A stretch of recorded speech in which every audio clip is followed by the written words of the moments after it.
Nets do what they got to do. Kyrie was great. Durant was great. Teak, what's happening, buddy? How are you today? Good, man. I look at this Brooklyn Nets team last night. I watched a lot of that game, and it felt dominant at point. I mean, they went leading by 20 after a quarter, and then it came close at the end. But I want to be optimistic. They needed to blow out the Cleveland Cavaliers in order for me to say, yeah, they'll be fine. They figured it out. Stop. I don't know, man. It's going to be all about stops. They couldn't get stops. Now, maybe they just weren't trying because they had a 20-point lead after a quarter. But they've set themselves up against the Boston Celtics team coming up. Obviously, get a little bit of a break here. But the Nets are interesting, and I still don't know what I think about them. That's which is why crazy. Their journey will be interesting. It'll Yes. obviously pick up. You get to the conference finals, we'll really ratchet it up. If they do, NBA finals will be a big story. But it's about the Yanks and the Mets out of the chute here, and we've got to establish a show rule. And I believe that you will be with me. I very, very rarely speak for you, but I think I can when I say we're not going to keep shoving this Judge contract down your throat. No, it's not important. We're moving. Well, I didn't say that. It's important. I didn't say that. But we will now just really react to the news, react to the industry speculation. We will obviously react to performance, like if he has a huge night, or if he gets booed again, or I should say when he gets booed again. He's not getting booed again. He will. It's the Bronx. But we will move on from that. We're not going to keep shoving it down your throat. Contract's not signed. Season has started. And now the pressure shifts from Judge, at least momentarily, to Garrett Cole. Mm-hmm. I mean, Garrett Cole, now he's complaining about the Imperial music, which I love, by the way. I know it sounds like whales, basically whales banging. I don't know how else to say it. But I love that at the stadium. This guy complains about everything, So Garrett Cole. Do you think that his complaints are looking for excuses, or is he really that particular? Right, because I'm trying to think of other athletes. Other athletes they don't need to be so dialed into their routine. They don't need, they don't need to worry about whatever distraction is going to take them off of their game. They just go do what they're going to do. They deal with the chaos that surrounds them. Mm-hmm. Why does it feel like Garrett Cole is so focused on these little tiny particulars that shouldn't matter? Right? You know what I mean? Because here's the thing. If he's saying these things, he's thinking about them. And if he's thinking about them, then it's affecting how he's performing. So why even let that distraction get in your way? People always ask me, what was the greatest obstacle you had to overcome? And, I think because of the metaphors of football, it's like, you know what an obstacle is? When you're running towards the goalpost, and you're about to hit your head on the goalpost because you see it right in front of you. There's nobody in front of you. And all of a sudden you start going, wait, there's a cornerback coming from over there. Wait, there's a linebacker. You start processing things. There's a linebacker coming from that side. An obstacle is what you see when you take your eye off the prize. Interesting. Right? Yeah. So why is Garrett Cole, before he even starts looking at the prize, talking about the obstacles? That's a really good question, that, dude. man. He's uniquely wired. I mean, we've had a lot of horses in this town. Roger Clemens, I think Scherzer's one of them for sure. DeGrom. Just give me the ball and get the hell out of my way. That's right. Tom Seaver, I'm sure, was like that back in the day, and I can't wait to see the statue and the ceremony at 10:30 on Friday, and many others, by the way. Pettit, sure, Guidry was this way back in the day. He is just uniquely wired. He is more like Mike Mussina, where he's a deep thinker, he's a calculator, he's a processor, which is part of what's made him great. Yes. But, it's just it's even if he got rocked today, right? I don't want to say it's not the end of the world because now that narrative just grows, all right? And that fear begins to hit a different level. But let's face it, the quicker Garrett Cole can get away from what transpired in the wild card game against the Red Sox, giving up a crooked number, 3-spot, first game home opener the other day that we were at, and then subsequently complaining about Billy Crystal taking 2.5 minutes too long to throw out the first pitch. Yeah. And now the Imperial March noise that pounds through the stadium. Go out and deal, dude. I don't want to hear it. Yeah. And we don't want to hear it. No, of course. Because you're paid to be the man. You're paid to be the ace. Go be the ace. Don't give us scripted excuses about why things are going wrong. And I think that's particular New York thing.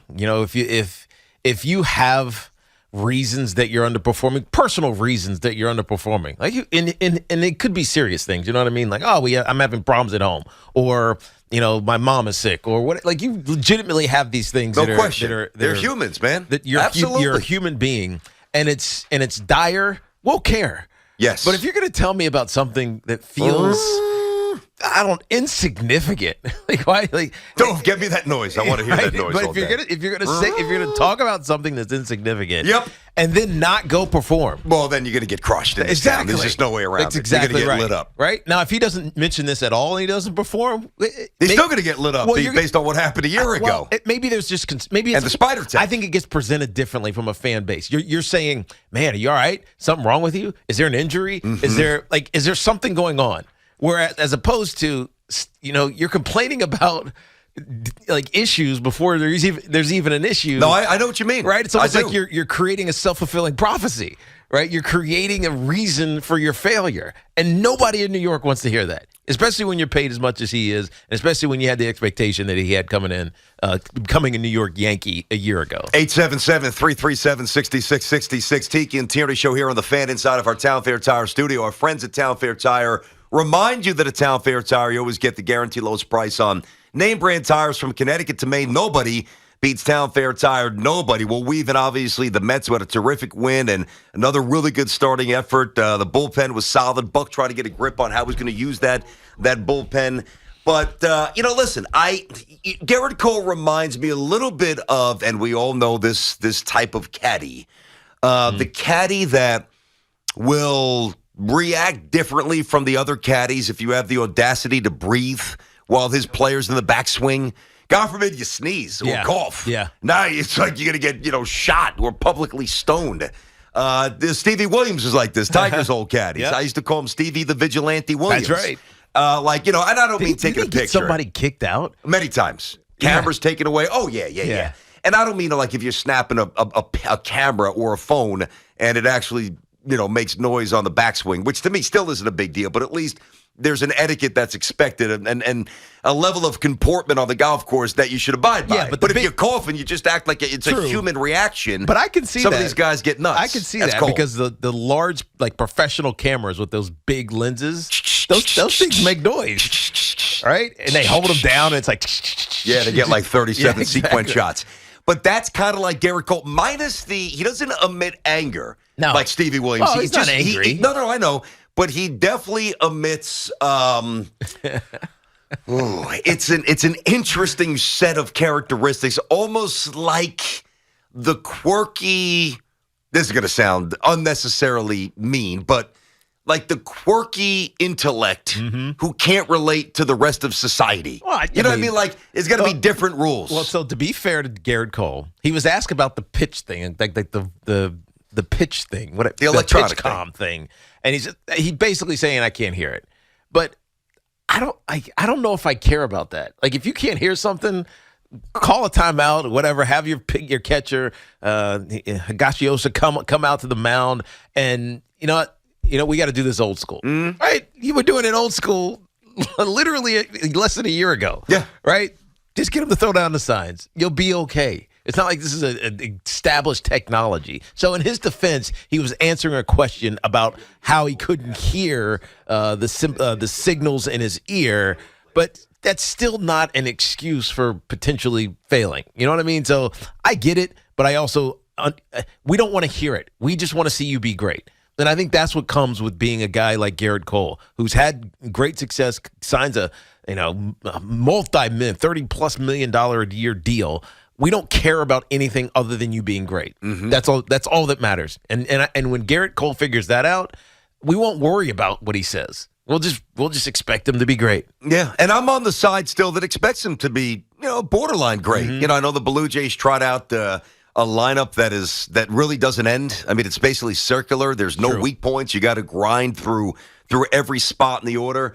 And I know Garrett Cole did not pitch well the first inning, but he gave his team a chance to win. And I was explaining to my son on the ride home. I'm like, "Hey, bud, here's the difference." I'm like, and this any dad, any coach can appreciate this, and obviously any Yankee or Met fan can appreciate this. The difference between the great ones and the merely good ones or the substandard ones. If you have your B-, C+ stuff out of the chute, instead of giving up those 5 or 6 runs where you absolutely have almost no shot to come back and win, minimize the damage and give yourself a chance to climb back, as they did. Rizzo with the 2-run bomb. Things get, and you find a way to steal the win. That's an ace acting like an ace without his ace stuff. And there's value to that. Yes. Now, you don't want to see the old adages for the aces, for the Coles, for the DeGroms, for the Scherzers, for the Seavers, for a young Doc, for guys like that in this town. I'm sure Koufax went through this for the last 5 or 6 years. You take the mound 32 to 35 times. Let's say 30. Let's just say 30 for an even round number, right? 30 times. 5 times you're going out there, you don't know what's happening with the pitches. You've got no command. Your sequence is off. Your body might not feel right. Then, if you're an ace, out of the 25 other times, you're going out there with, maybe 17, 18 times where it's top shelf. And all you have to do is execute. Yep. And it's easy, and I'll put quotes around the word easy. And then the remaining 6 or 7 times, it's, B plus, B. You got to battle a bit. Yep. You got to pick your spots.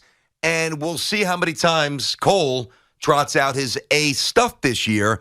But so far, he's 0 for 1. Yeah. And if it's 0 for 2 with the complaints against Toronto, he's going to hear it tonight. True, but I also think that you're not worried about it. He might hear it, but I don't think you're worried about it. Oh, those 2 different things. Yeah. I'm not even implying he's worried about it. He seems to be the kind of guy who's immune to that noise. Yeah, of course. And a lot of guys in the city were not. Well, we saw it last year, BT, when he went through some of those struggles post spider tack issues. I mean, it was an adjustment. It was an adjustment for all those pitchers that used that stuff. And, sometimes he struggled. But eventually he came back to who he was until, obviously, the wild card game. So, again, he's got the right demeanor.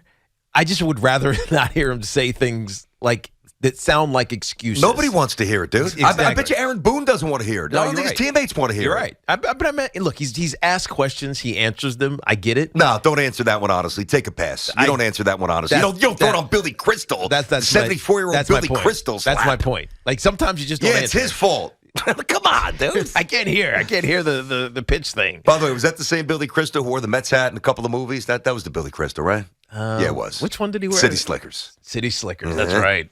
Why did he wear a Mets hat? Whatever. I don't know. I honestly don't. I probably should know. I don't know why he did. He didn't have to wear a Mets hat in City Slickers. I mean, there's definitely a backstory to it that I probably should know. He definitely consented, and I don't know. You could have made him Yankee fans. I mean, was he a Mets fan then? No, he's always been a Yankee fan. He's always been a Yankees fan. But think about this. We were messing around. I want to go watch a game with the 7 line, have a couple beers, and hang out. I'm not putting on a Mets shirt to hang out with the 7 line. I'm not. But at least that's at a Mets game. No, but what I'm saying is, I'm a Yankee fan, so I'm not going to disrespect the Mets and wear one of these clowns that I can't stand that I saw at the home opener on Friday. Yeah, I'm with not the Pete Alonso jersey on I'm not at doing Yankee that. Stadium. No, I'm not wearing Yankee gear to CitiField unless you're playing the Yankees in the Subway Series. Yeah, man, if I'm Billy Crystal. I mean, I know this is a long time ago, but he still had SNL fame. He had enough juice to flex and say, whoa, I'm not wearing this hat. Well, but I've got to be missing the story here, so somebody educate me on Twitter. Yeah, we got to find out. I'm probably at some missing point something whether obvious. or not I can't lean on you for this one. With I have the pop no idea. Stuff. I mean, maybe I watched this movie once, but I remember there was 4 of these, right, or 3 of these. As a couple. Oh, by the way, I meant to ask you, Yes, the legend of Curly's Gold. Did Tracy bring the shirt to the dry cleaners yet? What in the world happened last night on The Real Housewives? What happened? What happened? I didn't watch it. One of the girls, Teresa, threw drinks at everybody. At Margaret. What happened? Oh, in Nashville. The shrapnel from the alcohol. What a mess. In Nashville. Oh, my God. Your wife was right next to her. Yeah, I know. Yikes. Now, let me ask you this. How much of that, because Teresa was out of her mind. No, she was upset. But was any of that contrived? I mean, was that truly real? No, she was. All of it. It was surprising. Let's put it that way. It was very surprising. I don't find anything on that show surprising, to be totally honest with you. That was shocking, because it came out of nowhere. No, but they've had beef the whole year, man. What's her name? Margaret and Teresa, right? Margaret and Teresa. Yeah, but that goes back for, a couple seasons. Oh, I guess, you shouldn't be surprised if there's pre-existing beef, right? Yeah, but that was wild, dude. Basically tossed the whole table on everybody. You couldn't pay me to be on that show, like I always tell you. I don't care how much money you're giving me. I'm going to take a pass, but that was wild. All right, 877-337-6666, Tiki and Tierney show on the Fan. So, while we remain somewhat measured, it's mid-April. It's a relatively big start here for Mr. Cole tonight. Kyle's in Bridgewater on the Fan. Kyle, how you doing tonight or today? Hey guys, what's happening? What's up, dude? I've got something on Cole, but real quick, the Billy Crystal thing.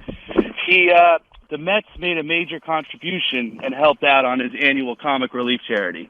That's why he wore the Mets hat in the movie. Okay, but still, now credit to the Mets for doing the right thing. But Kyle, He's still why a don't? Yankees fan. Oh, he's always been. I don't doubt. Oh, he's a I Yankee agree. fan, but I wouldn't have done it. why don't you go to the Yankees and say, "Hey, listen, can you match what the Mets have done? Therefore, I can wear a Yankee hat in the movie." Hey, I mean, agree, it man. seems like there was an I option. wouldn't have worn it. I got you. Go ahead. About Cole, man.